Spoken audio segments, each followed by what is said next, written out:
Irmãos, nós estamos assim, felizes e surpresos com a quantidade, né, de irmãos, com esse apelo que foi tão maravilhoso de ver, um povo tão abençoado, tão bonito, tão lindo, aqui no congresso, na sexta-feira, e também no sábado todo, né? Isso para a gente é um motivo de muita alegria, poder compartilhar um dia de palavra de Deus, de crescimento.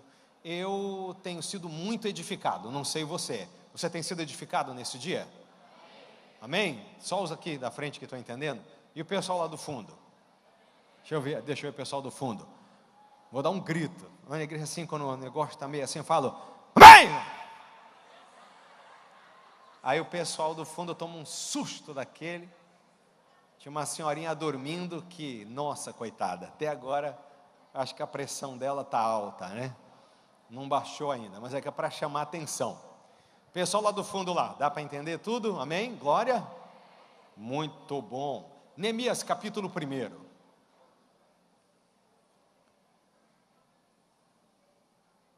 Amém? Muito obrigado, meus queridos.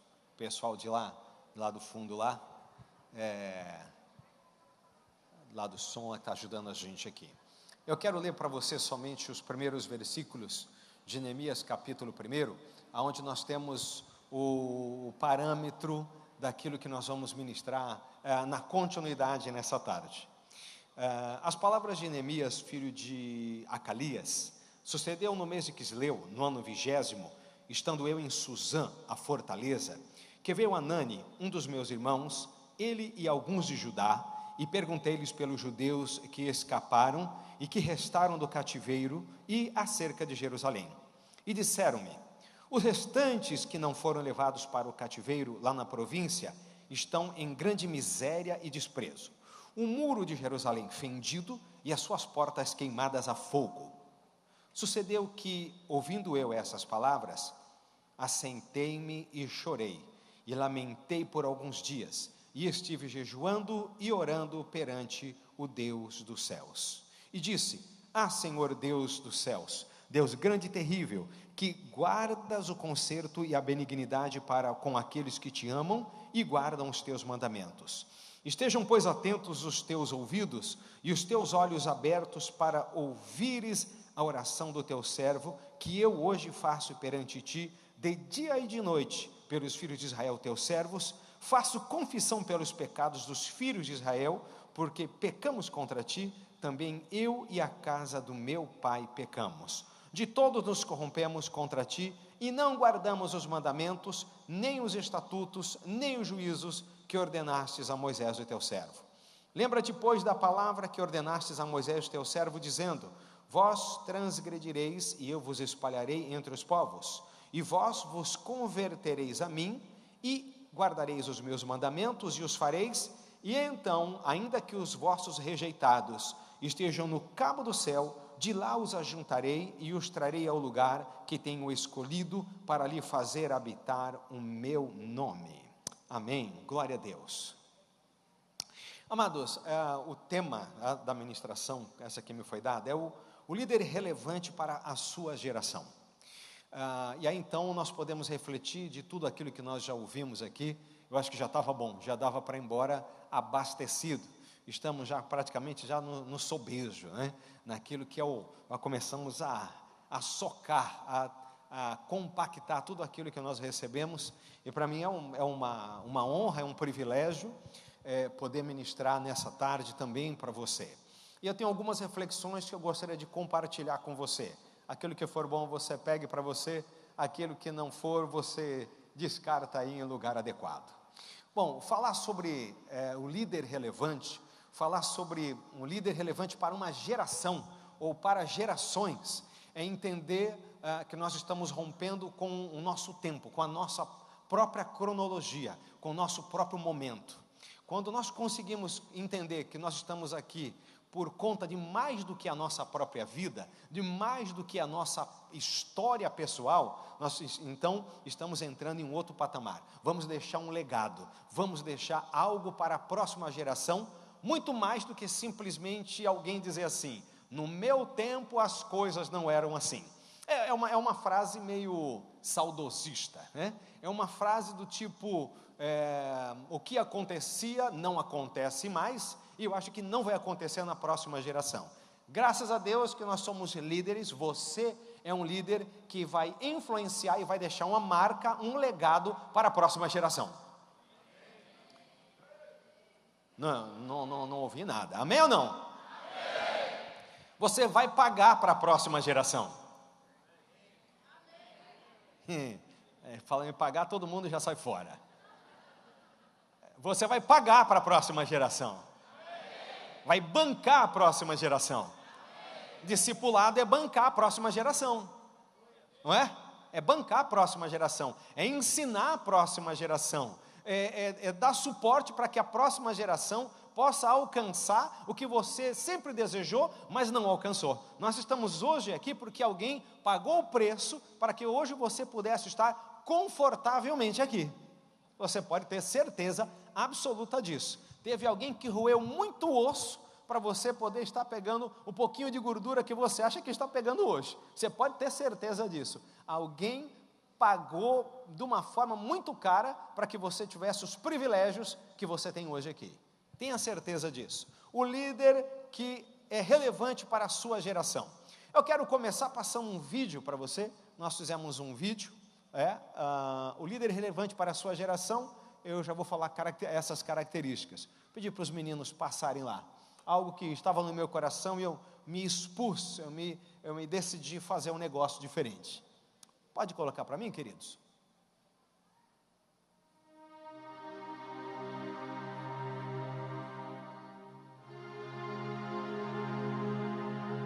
A cena da cruz. Quando imaginei esse vídeo, eu queria saber uma coisa. Qual o impacto que a cruz de Cristo causa nas pessoas hoje, quando inserida no ambiente do dia a dia, fora dos templos, dos lugares óbvios de fé e de devoção? Eu pergunto a você, há lugar para a cruz de Cristo no nosso cotidiano? Será que, ao ver Jesus carregando, arrastando a cruz, a sensação é de constrangimento, desconforto, irritação ou de surpresa? Na verdade, eu pensei até que alguém podia estar pagando a promessa de verdade e pessoas andando atrás dele. Eu não entendi, eu falei, poxa, será que é uma encenação? Aí meu colega falou, acho que é encenação, que tem uma igreja logo ali. Eu falei, tá, entendi. Porque a princípio eu imaginei que pudesse realmente ser alguém pagando uma promessa, né? Esses dias passou na TV aí o pagador de promessa, eu falei, será que alguma coisa parecida, que tinha gente atrás vendo, chegando de algum lugar, tirando foto, indo até o mar, não sei, mais ou menos isso. Fico pensando se a cena da cruz cabe no nosso dia a dia. Nós ficamos emocionados, né, quando nós chegamos que vimos, nossa, Jesus ali do nosso lado, tal, né, viemos no dia certo. Se ela ainda nos remete a uma profunda reflexão de que a cruz foi um ato de amor e de abnegação de Jesus e de Deus por nós pecadores. Ele acabou se sujeitando, né, a ser crucificado para salvar ao mundo, né? E aí eu pergunto, será que ainda olhamos para nós mesmos com a ideia de que somos pecadores? Então vai fazer o quê? Se tu chegar e colocar uma imagem dessa aqui na Praça Independência, todo mundo vai passar e vai olhar. Mas tem muita gente que vão criticar. Eu achei bonito. Eu achei lindo. Porque perante Jesus é uma coisa maravilhosa pra gente, né? Pra todos nós, né? Se a gente está vivo, agradece a Jesus, a Deus, né? E tudo que eu tenho na minha vida, agradeço Ele. De que precisamos destes atos de sacrifício e de amor de Deus por nós todos os dias. A cruz produz impacto, reflexão, ou é um símbolo somente, um amuleto da nossa cultura cristã ocidental? O que a cena da cruz representa para você? E ali Jesus morreu por todos nós, né? A religiosidade para mim é Jesus, é Deus. Para mim é muito bonito, porque cruz significa a paz e o amor, né? O que a cena da cruz representa para você?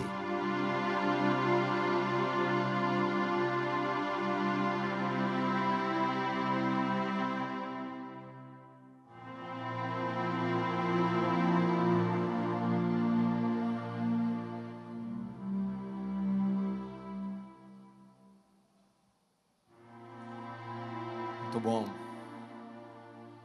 Muito obrigado. O que é a cena da cruz? O que a cruz representa para você? Era isso que estava no meu coração quando eu fiz esse vídeo. Eu tive assim uma experiência muito interessante de arrastar essa cruz pelo caminho para alguns lugares da cidade. Era até uma coisa meio inusitada assim. E eu queria saber qual era a impressão do outro lado. Qual era o impacto que ver alguém arrastando a cruz pela rua causava nas pessoas. E eu, irmãos, eu tive essa impressão, eu tive essa experiência. É algo assim impressionante. Muitas pessoas se sentem incomodadas, elas se sentem bastante desconfortáveis quando veem isso. Lógico que eles sabiam que não era Jesus que estava ali. Outros ficavam calados, outros eu via que rejeitavam aquilo, se sentiam assim bem aviltadas. E eu comecei a me dar conta se realmente no meu coração, e se no nosso coração, se nós como líderes estamos dispostos a um despojamento daquilo que o Senhor Jesus Cristo Ele nos ensinou, que é ser meu discípulo, negue-se a si mesmo, tome a sua cruz e siga-me. Eu creio que um líder relevante é aquele que está disposto a fazer, em primeiro lugar, Cristo o epicentro da sua história, da sua vida. Tem que ser a pessoa de Jesus, tem que ser a mensagem central da vida de um líder. Amém? Foi baixinho amém, porque você também ficou impactado? Tomara que tenha sido. Mas essa é a grande verdade. Porque tem tanta coisa na liderança, no pastorado, no cuidar de pessoas, que a gente acaba esquecendo às vezes de Jesus. Como o pessoal falou mesmo, às vezes você escuta uma música de um louvor, teoricamente é um louvor de 40 minutos, e não escuta uma vez o nome de Jesus, né?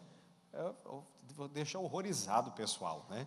Você escuta uma ministração, escuta uma palavra, uma conversa, mas o nome de Jesus não é falado. Eu acho que nós precisamos falar mais de Jesus. Incrível, né? Parece incrível isso, falar dentro da igreja do Senhor Jesus, que tem que falar de Jesus. Assustador. Bom, porque eu li o livro de Neemias, pelo menos o primeiro capítulo, nós temos 4 tópicos, né? Pode passar o próximo. Isso, 4 passos que eu acredito que vão fazer de você uma pessoa relevante para a sua geração e para outras gerações. Prantear, orar, planejar e trabalhar. São 4 pontos. Depois isso tem no pendrive lá atrás do computador, você pode pegar, inclusive o vídeo, se você quer levar para você também, você pode levar, é gratuito, reproduz, manda para todo mundo que você conhece. 4 passos. Prantear. Prantear significa chorar de uma forma diferenciada, significa perceber que as coisas devem mudar.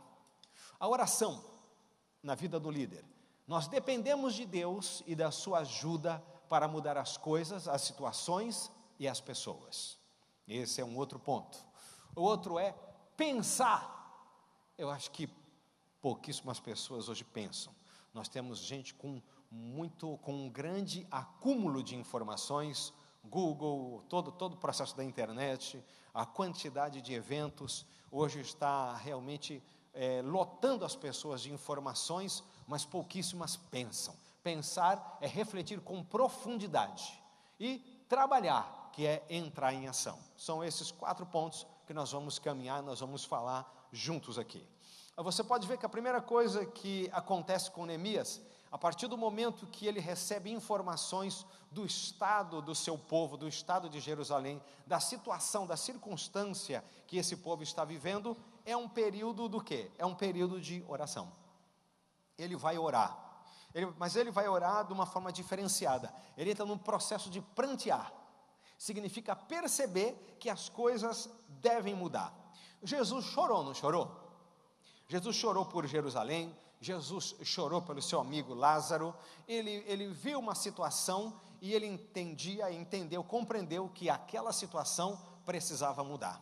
Eu creio que um líder que é relevante é aquele que é capaz de identificar e de discernir que uma situação precisa ser mudada, que aquilo precisa mudar e ele precisa tomar uma atitude, mas a atitude dele começa com um tempo profundo de oração, amém?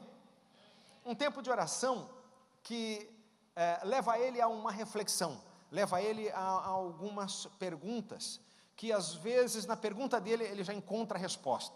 De vez em quando você faz uma pergunta para Deus que você já sabe a resposta, não é não? Já sabe a resposta. A pessoa vem me perguntar assim, eu vou namorar com uma pessoa que não é crente, o que o senhor acha, pastor? Você precisa de uma resposta, o teu sogro vai ser o diabo. Eu já falo logo. Assim, você namora com um filho de Deus, uma filha de Deus, o sogro é Deus. Está namorando com quem não é filho de Deus, você já está se atracando com o cão já. Você já pode preparar para jejuar e gemer muito. Tem umas perguntas que não tem cabimento, né? O cara já sabe qual é a resposta, já sabe que a batata vai torrar para o lado dele, né? Misericórdia, né? O líder relevante, ele é capaz de trazer para ele a responsabilidade, chamar para si a responsabilidade, e não colocar para fora dele tudo o que está acontecendo. Sabe como é o líder assim? Esse povo, esse pessoal, essa igreja, meu Deus do céu, essas células, esse grupo de louvor, esse, foi a mesma coisa que o pastor Campanha estava falando aqui. O negócio está errado, o problema sou eu. Esse assumir, eu acho que é algo que torna você um líder relevante. Pergunta, dentro desses 4 passos, pranteando pela situação atual, o quanto nós nos desviamos de um fundamento aceitável diante de Deus? Isso nos leva então a prantear. Será que o nosso modelo de conduta cristã, de conduta de liderança, é um modelo que agrada a Deus, que está agradando a Deus? Será que os meus valores, os meus princípios que me levam a uma pseudo-santidade, eu digo pseudo-santidade porque a santidade que é praticada hoje não é chamada de santidade do ponto de vista de Deus. Vocês concordam comigo? Você fala para alguém assim, isso aí está errado. Eu não sinto nada, tem nada a ver. Já viu gente falando isso para você? A sua mão anda por dentro da roupa íntima do seu namorado, da sua namorada, aí você diz, isso daí está errado. Eu não sinto assim, pastor. Está vendo? Não tem nenhum amém, nem aleluia, tudo. Pensa. O quanto nos desviamos de um fundamento aceitável a Deus, para Deus, de Deus. Isso, a gente precisa prantear isso. A gente precisa chorar. A gente precisa rasgar as vestes diante de Deus. Isso é prantear. Deus, o que é que está acontecendo? Como é que a gente está praticando e vivendo? Será que o jeito que a gente joga a bola, né? Não vou tocar nessa parte, deixa para lá. Isso vai ser muito grave. Nem dá. Mas que tem irmão que na hora que está jogando bola sai o rabo e o chifre e sai, né? Falei, esse é um procedimento aceitável? Você tem que responder. Isso é só uma brincadeira, mas é sério, não é não? E aí vai, E aí vai uma série de coisas. Eu falei, quando apareceu aí, o nome de quem está com o carro estacionado no lugar que não pode, isso é um procedimento aceitável do ponto de vista de Deus? Misericórdia. Isso para falar de coisas simples. Um líder relevante é aquele que é capaz de enxergar isso e chamar para si a responsabilidade. Identificamos o nosso papel nesse mundo que está um caos. Conseguimos entender qual é o nosso papel no meio de tudo isso? O nosso papel é ser permissivo, o nosso papel é ser redundante, é concordar com esse processo, é deixar a coisa caminhar, é passar a mão na cabeça e dizer, é assim mesmo, é outra época, é outro tempo. Será que esse é o nosso papel? Ou será que nós temos que ser uma voz profética de denúncia contra o pecado? Qual é o nosso papel? Talvez o nosso papel vai nos tornar antipáticos a esse mundo. Mas o que a palavra de Deus diz, irmãos? Quem ama o mundo, o amor do Pai não está nele. Esse está ficando pesado, não é não? Mas é uma grande verdade. Nós queremos ser relevantes, nós queremos ser impactantes, sendo insonsos, sendo elásticos no contexto de ser permissivos para todo lado. Eu acho que nós estamos chegando no momento da necessidade de um reavivamento da vergonha na cara. Porque línguas estranhas tem a monte, vigília tem a monte, verdade, vergonha na cara a gente está precisando, dentro da igreja, não é fora, a gente está precisando, glória a Deus. Identificamos o nosso papel nesse mundo de caos. Será que nós cuidamos dos que levam vidas vazias e inúteis? Isso é prantear. Significa perceber que as coisas devem mudar. Porque o texto fala que o Neemias, ele entra primeiro nesse processo. Eu chorei e lamentei por alguns dias, estive jejuando e orando perante o Deus dos céus. E aí no 5, então, aí ele começa: Senhor Deus dos exércitos, Deus dos céus, Deus grande e terrível, Deus grande em benignidade, em amor. Aí ele começa um processo de oração. Nessa oração ele começa a identificar uma coisa: que Deus é poderoso, que Deus é maravilhoso, mas que ele depende de Deus para fazer o que ele tem que fazer, porque ele não tem recursos, ele não tem habilidade, ele não tem estrutura diante da tarefa que foi colocada diante dele. Ele sabe que ele tem um papel impressionante no meio desse desafio. Eu achei algumas coisas. Irmãos, para realizar a nossa tarefa, na verdade, como líderes hoje, para ser relevantes nesse mundo, vai além das nossas forças. Se você pensa que você tem forças, que você tem o treinamento necessário, que você já tem a habilidade necessária, você está enganado. Você depende de Deus, você precisa da ação de Deus, do suporte de Deus, dos recursos de Deus na sua vida, para você fazer frente ao que está lá fora. Quando oramos, sabemos e testemunhamos que dependemos da ajuda de Deus para mudar as coisas, as situações e as pessoas. Oramos pedindo então sabedoria, força e perseverança para trabalhar em busca de uma solução melhor. Quando perseveramos em orar, sabemos que, primeiro, levará tempo, que o nosso trabalho pessoal não vai ser o suficiente, mas que vamos seguir em frente, mesmo que jamais vejamos os resultados. A definição que o pastor Josué colocou aqui: perseverar é aquele que continua, mesmo depois que todos os outros já caíram, mesmo depois que todos os outros já desistiram. Já passou pela sua mente que talvez o que Deus está fazendo na sua vida é colocar você diante de uma obra, de um desafio, que vai além da sua vida, que vai além do tempo, dos anos de vida que Deus colocou você aqui? Você já parou para prestar atenção nisso? Que talvez Deus levantou você para não ver o plano total dele? Isso é bíblico. Você tem o caso de José no Egito, que nos seus últimos minutos de vida, faz o pessoal prometer. Ele chama o pessoal e diz assim: vocês vão fazer uma promessa, Deus vai visitar esse povo aqui. Quando Deus visitar o povo aqui no Egito, vocês me levam do Egito. Eu vou estar provavelmente aí num sarcófago em algum lugar no Egito, embalsamado, feito uma múmia, mas vocês, quando saírem daqui, quando Deus mover, vocês me levam, porque nem morto eu fico no Egito. Não fico aqui. O cara pode ter crescido do ponto de vista ministerial e profissional de uma forma tremenda lá, mas ele não era do Egito. A cidade permanente dele não era o Egito. Assim como esse mundo não tem que ser a sua parada definitiva, não é o seu ponto final. Seu ponto final é na glória. Isso provoca um despojamento no seu coração maravilhoso, porque hoje as pessoas estão apavoradas com a insegurança.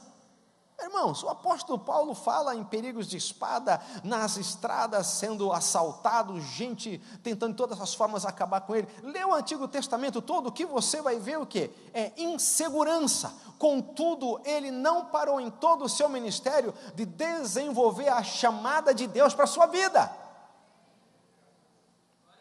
Tem gente que já não está mais nem saindo de casa. A gente faz culto de manhã, aí eu vou de manhã porque eu tenho medo de à noite de ser roubado à noite. Eu não vou de noite porque eu tenho medo do crepúsculo, eu tenho medo disso, de barata que sai à noite, sei lá. Tem que ter medidas de segurança, mas eu vou dizer uma coisa para você: se você quiser segurança perfeita, pede para Deus te levar e pronto, nada mais. Na glória não há dor, não há sofrimento, não há mais nada que venha impedir. O pessoal está saindo do prumo, está saindo do trilho. Um líder relevante, eu vou dar um testemunho aqui de algo que está incomodando muito meu coração. Eu quero que você preste atenção e compreenda o que eu vou falar. Nós tínhamos marcado aqui um tempo, um período, agora íamos ter um Promifim no Peru. E por conta do aumento do valor do dólar, né, então se fez uma alternativa de fazer um Promifim em um outro lugar. Vai ser em Curitiba, agora me lembrei.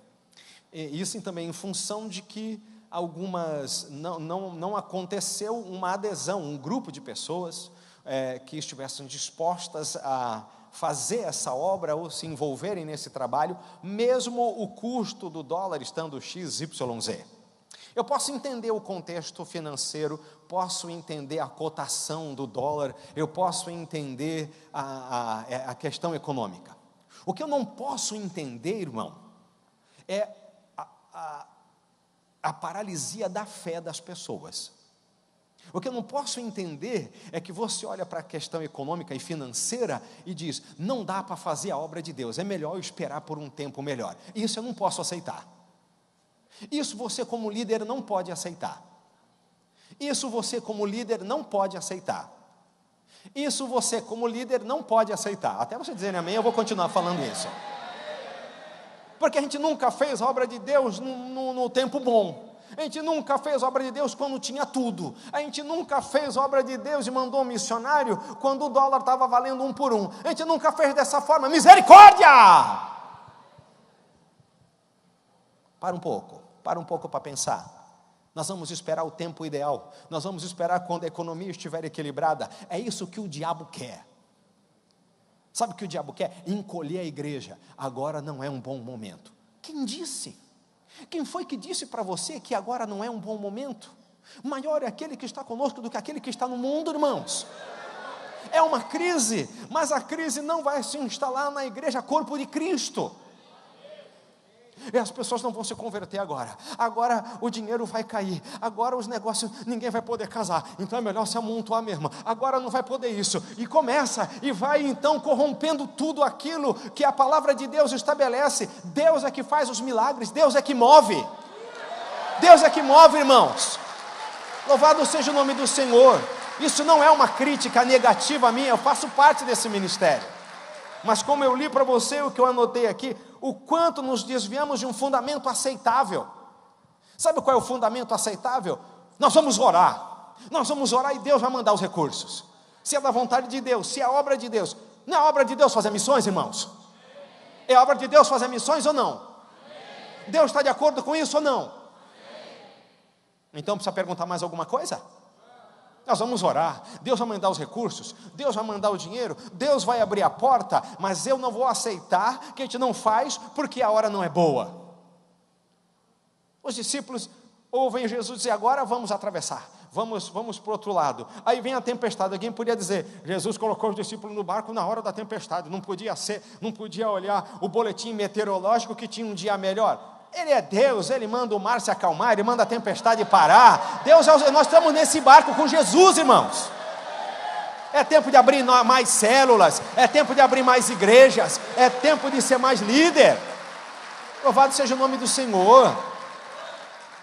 O diabo quer que a gente se encolha, quer que a gente leia o jornal escutem todos os telejornais, e a fé no nosso coração seja implodida, detonada, encolha, em nome de Jesus. Leia a palavra de Deus, se alimente da palavra de Deus, beba dessa água que vai saltar um rio de água viva, uma fonte em você.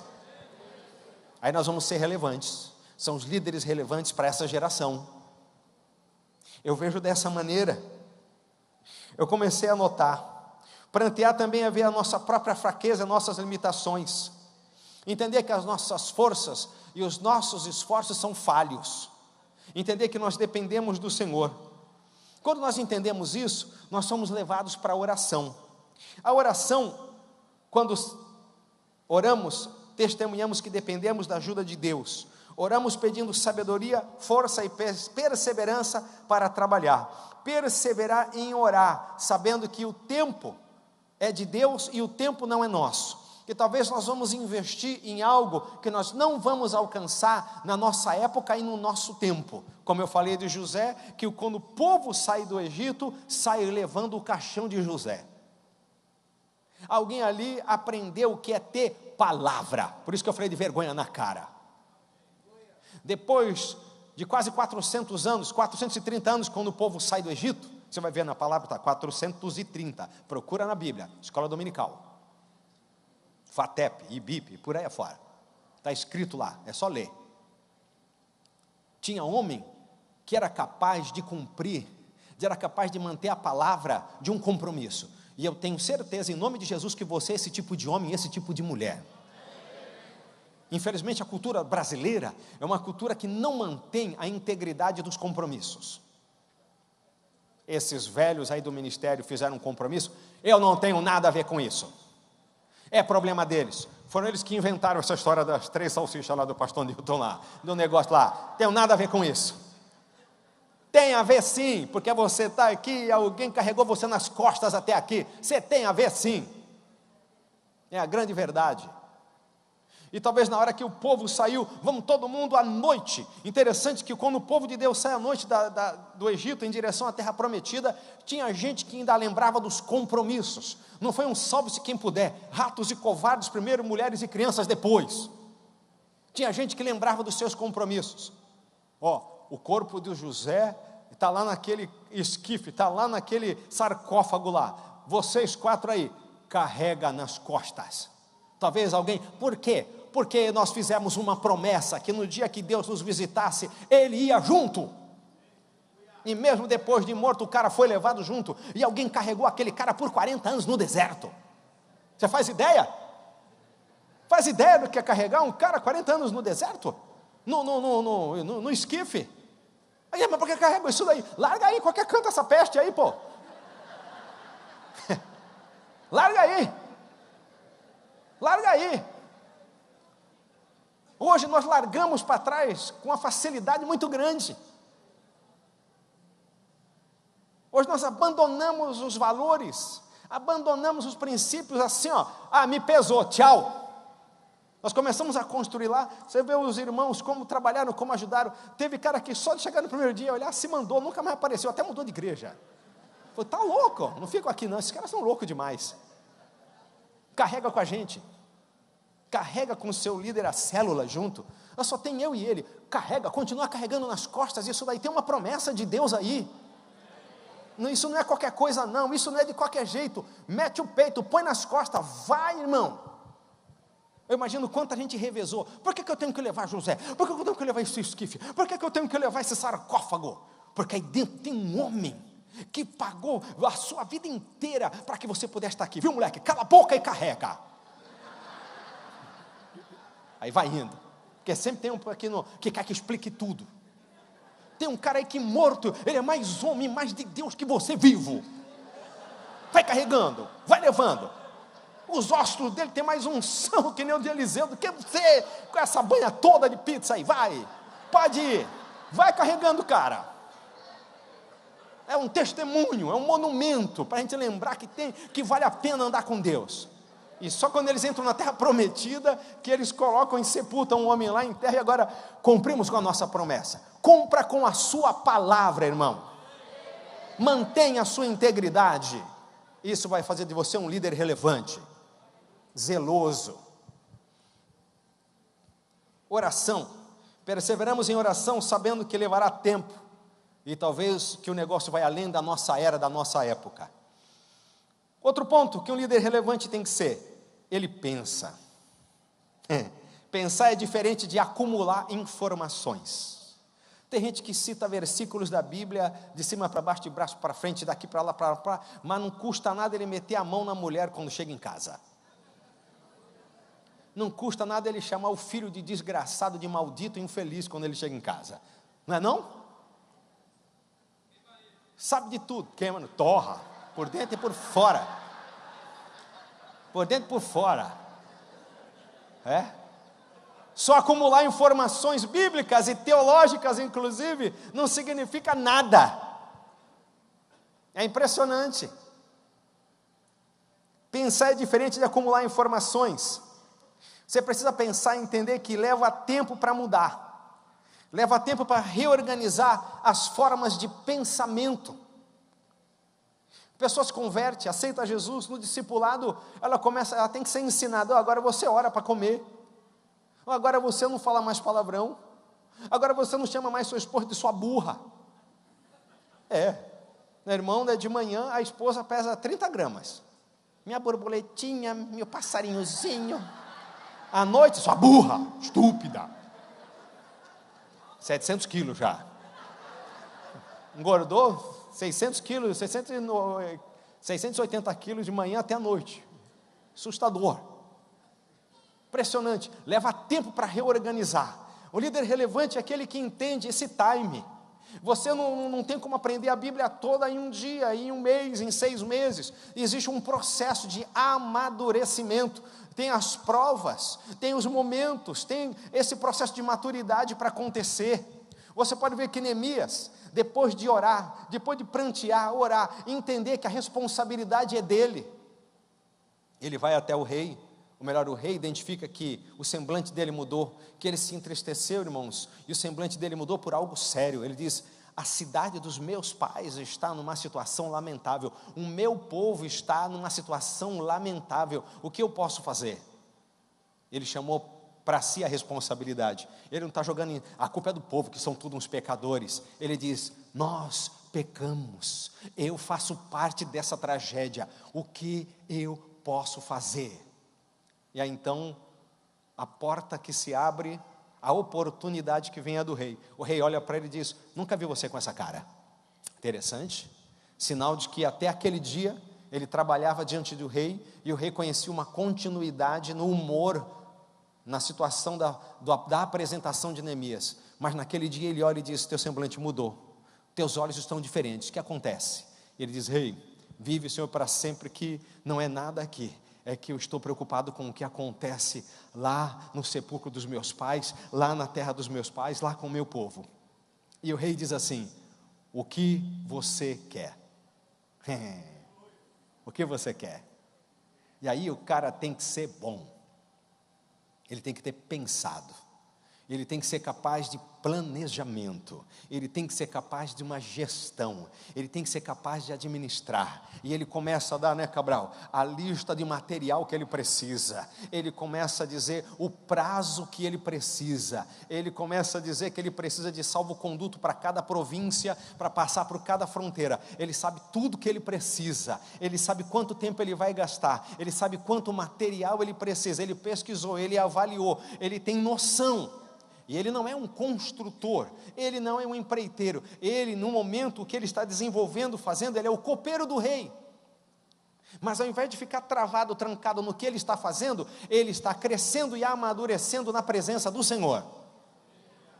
Que seja tirado do teu coração essa mentalidade de que você é somente aquilo que você faz, porque Deus chamou você para ser mais do que vencedor em Cristo. Então, se você não quer crescer, você não quer aprender mais, você não quer crescer mais, você não quer fazer novos cursos, você acha que já está bom, não tem mais nada para aprender, não espere ser como Neemias, não espere relevância. Eu faço o meu e está bom. Se você é assim, peça perdão para Deus, porque não foi para isso que Deus te chamou. Eu venho, faço o meu e saio fora. Eu venho no outro dia, faço o meu e me mando. Quer ver? pega uma cadeira, põe no meio da sua igreja, põe no meio do corredor. Você vai ver quanta gente vai passar por cima da cadeira. Eu fico só, eu faço essas coisas, Marcelo, põe lá e deixo lá.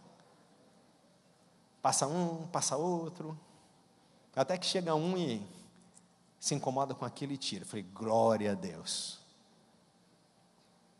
Papelzinho jogado no meio do corredor, uma sacolinha do supermercado em cima do púlpito. Eu olho aquilo e falo, mas que peste maldita é essa, que coisa horrorosa. Você não percebeu? Não. Vai ser relevante como assim? Meu problema está resolvido, eu cuido do que é meu. 10 horas da noite, acabando o culto, pastor, acabou o papel higiênico na igreja. Por causa de azar seu. Está de brincadeira? Como é que nós vamos resolver essa situação? Só que nós vamos assim, como você vai resolver essa situação? Você não pensa. Pensar é uma coisa maravilhosa, que coisa abençoada. Comece a pensar, Deus vai colocar um desafio maior do que você. Você tem que começar a pensar, reorganizar costumes, percepções, os valores, a conduta. Precisamos refletir e pensar na nossa posição, pensar com profundidade, um fortalecimento das percepções bíblicas se faz necessário. Porque vivemos a época do não tem nada a ver. Porque o pessoal não pensa mais na Bíblia. O pessoal fica escutando e assistindo programa na televisão. É muito bom e nós temos programa na televisão e no rádio, mas você tem que se alimentar, ô Zé. Você não se satisfaz indo numa churrascaria e fica vendo por fora da vitrine o pessoal comendo. Olha que picanha.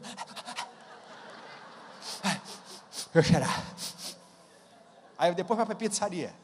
Pizza de 3 andares de coisa. E você fica lá, quando o cara pega assim, até estica assim, todo aquele queijo, aí põe uma azeitona desse tamanho assim, parece uma laranja assim. Uau! Você ficou seduzido pelo olhar. Você sentiu o cheiro, você assistiu, mas você está com a barriga vazia. Está com a barriga vazia. Para você ficar alimentado, você tem que sentar e você tem que comer. E você tem que participar. Você tem que estar na mesa. Há uma mesa posta para você. Você senta se você quer. A mesa está posta. O Senhor tem colocado uma mesa para você todos os dias. E você que tem que se alimentar. A oração das pessoas vai interceder por você. Mas você só cresce quando você ora por você mesmo. Vocês oram por mim, viu, irmão? Vocês oram por mim. Como fala o crente 6 horas, né? E os irmãos intercedem. Talvez você só está aqui porque tem muita gente intercedendo por você. Misericórdia. A única razão para você ainda estar, porque tem gente intercedendo. Mas você não está crescendo nada. Você não cresceu nada. Você não está avançando nada. Você não está perto de um próximo estágio. Você não está perto de uma próxima etapa. Você não está acontecendo nada. Então, só mantendo você naquele negocinho espetadinho na sua veia, está tomando um sorinho e um arzinho, põe um arzinho. Então, irmão, quando é que você vai para casa? Você precisa começar. É você mesmo, é você que vai ter que buscar, é você que vai ter que orar, é você que vai ter que ler a Bíblia. Aí eu ponho um CD de pregação, pastor. Toma vergonha, vai ler a Bíblia, Deus vai falar com você. Leia, dobra o joelho e ora. Ora 1 hora, olha, orar 1 hora é igual dizer ora 10 anos hoje. Igual, dobra os joelhos aí e ora 1 hora. Fica 1 hora ajoelhado orando. Nossa, dá surto. Não é verdade? Meu Deus, comece a pensar como mudar esta situação. Comece realmente a pensar profundamente. Neemias foi capaz de planejar, fazer a gestão da obra, construir uma cidade, de dormir com as armas no corpo, de aguentar a pressão. Neemias foi pressionado por todos os lados, mas ele continuava pensando, vamos continuar construindo? Olha só como é interessante, Neemias é um homem que tinha que avaliar e planejar, e poder fazer uma liderança, uma gestão de tudo que acontecia. Não era um mar de rosas. Ele tinha todos os recursos para construir. Joia. Isso normalmente é o que nós não temos. É um dia de cada vez para ter o recurso. Neemias tinha todos os recursos.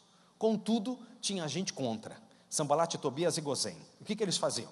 Mandavam cartas e começaram a levantar todo tipo de pressão contra Neemias. A ponto que Neemias sabia que queriam matar ele.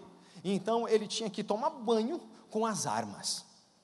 Ele ia dormir, deixava as armas do lado. Eu espero que você não tenha que viver uma realidade dessa. Eu imagino ele esfregando a cabeça com sabão e ele nem fecha o olho, porque se ele fechar o olho, quando ele for enxaguar, já furaram ele. Ele descobre que tem irmão, isso é fantástico, só tinha naquela época. Tem irmão que era aproveitador. Isso não existe, glória, aleluia, chilique pentecostal até. O irmão está vendo a situação ficar feia, e ele tem dinheiro. Então ele está vendo que os outros estão se arrebentando, e ele diz: eu empresto a juros. Você me dá tudo que você tem aí de coisa, eu te dou um dinheiro. Os ricos, né? Diz que os ricos da terra começaram a emprestar dinheiro a juros, agiotagem, todo tipo de cambalacho, e estavam arrancando tudo do povo que estava ali no sufoco. Graças a Deus que hoje não existe, né?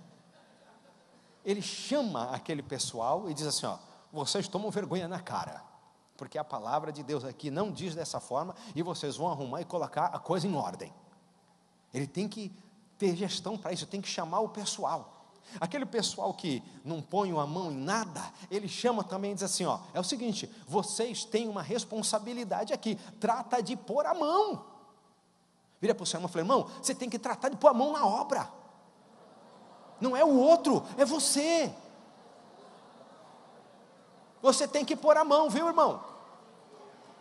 Vou dar só um exemplo: o banheiro da igreja está sujo, põe a mão lá, vai ajudar.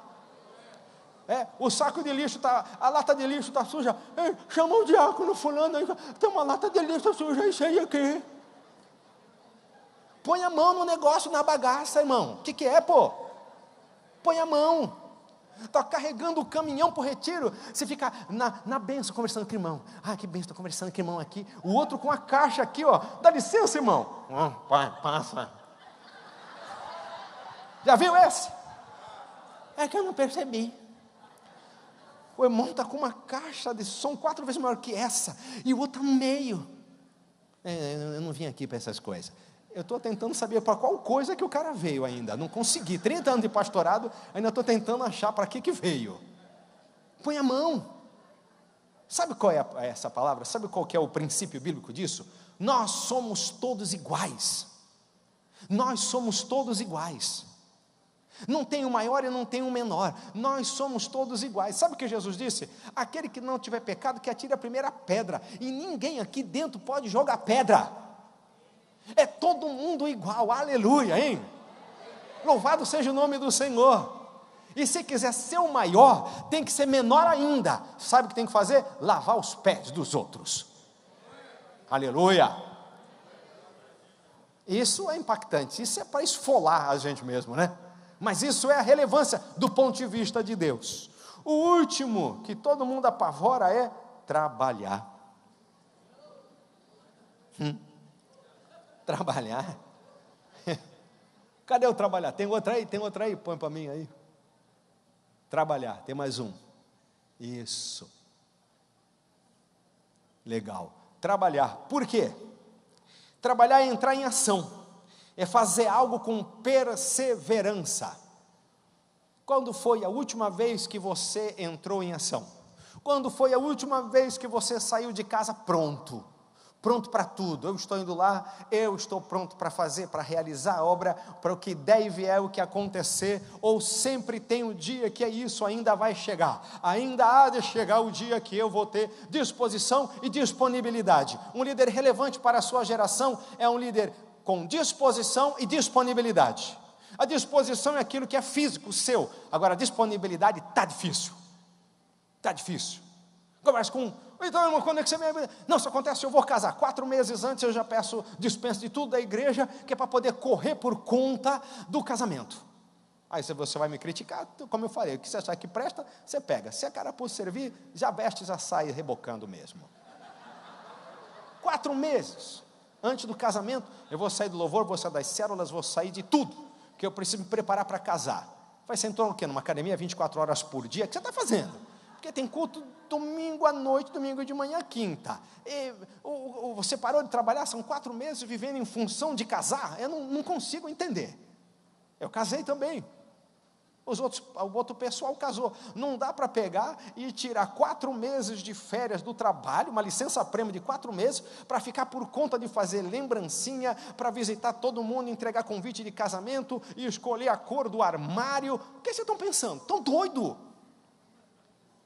Ah, pastor, você não faz ideia que hoje, na sua época, não era uma coisa. Eu sei uma coisa, eu sei que na época de Jesus, ele diz assim: buscar e colocar em primeiro lugar o reino de Deus e a sua justiça, e as demais coisas vos serão acrescentadas. É isso que eu acredito. Eu falei de casamento, amém. Eu falei de casamento, mas eu vou falar também de filho. Meu filho é pequeno, eu não posso. Sabe, vou falar uma coisa, você não vai poder nunca. Os filhos dos pastores, pelo menos daqueles com quem eu acompanhei, a gente cresceu junto nesse ministério, quase 30 anos aqui, a gente fazia vigília, eles dormiam no monte, dormiam na praia, dormiam dentro do porta-mala do carro que a gente deixava aberto e colocavam eles lá. O Esdras, filho do pastor Tony, muitas vezes dormiu na calçada esperando o ônibus chegar do Maitá para cá e daqui para lá. Filhos nunca foram barreira, nem problema, nem impedimento para a gente trabalhar, e eu falo isso com mais de 25 anos de autoridade. Aí você vai esperar teus filhos nascerem, depois vai esperar crescer, depois vai para ir para a faculdade, depois vai esperar de aposentarem. Você não vai fazer nada. Não tem disponibilidade nenhuma. Se fosse para viver nessa pegada, eu não sei onde que a igreja estaria hoje. Sabe por quê? Porque vocês, muitos aqui, são a próxima geração. E se você for para 6 meses antes de casar, vai sair fora de tudo. Se você vai esperar os filhos atingir 15 anos de desmamar para poder voltar para a obra, não sei onde vai parar a bagaça. Não sei. Não se trabalha, não se evangeliza, não se faz discipulado, não se faz batismo, não se faz nada. Porque sempre tem um negócio que vai atrapalhar. Tem sempre um negócio que é desculpa. É desculpa. Se a sua agenda, o Senhor... Porque o Senhor, vou dizer uma coisa para você, não é opção para o cristão e nem para o líder, principalmente, colocar Jesus em primeiro lugar, colocar o reino de Deus em primeiro lugar. É mandamento. É mandamento. Quando eu me sentir melhor, quando meu braço não doer, quando minha perna não doer, quando o meu óculos melhorar, quando isso... Não tem essa, irmão. Primeiro o reino de Deus e a sua justiça. Isso que é a nossa relevância. Nós chegamos até aqui, sabe como foi? Com suor e lágrimas. O reino de Deus é ganho à força. Tem um tempinho? Tenho. Acabou. Não tem mais tempinho nenhum. Jesus.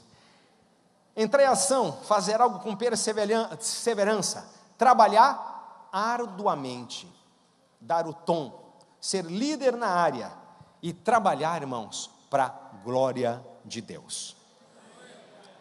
Eu cheguei nesse ministério em agosto de 1989. Vou dizer uma coisa para você: nunca, em todos esses anos, eu trabalhei um dia para esse ministério. Nunca.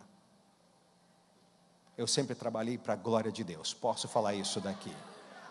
Nunca trabalhei um dia entendendo que eu era empregado desse ministério. Todos os dias eu trabalhei com alegria nesse ministério, servindo ao Senhor. Venho para cá com alegria, eu sirvo ao Senhor todos os dias da minha vida. Eu espero todo domingo para poder pregar 2, 3 cultos, porque eu tenho no meu coração uma paixão por servir ao Senhor. Se algum dia eu não puder servir ao Senhor, eu sou o primeiro a ir embora. Eu sirvo ao Senhor, eu trabalho para a glória de Deus. É assim que eu quero viver, é assim que eu quero morrer, até o último dia da minha vida.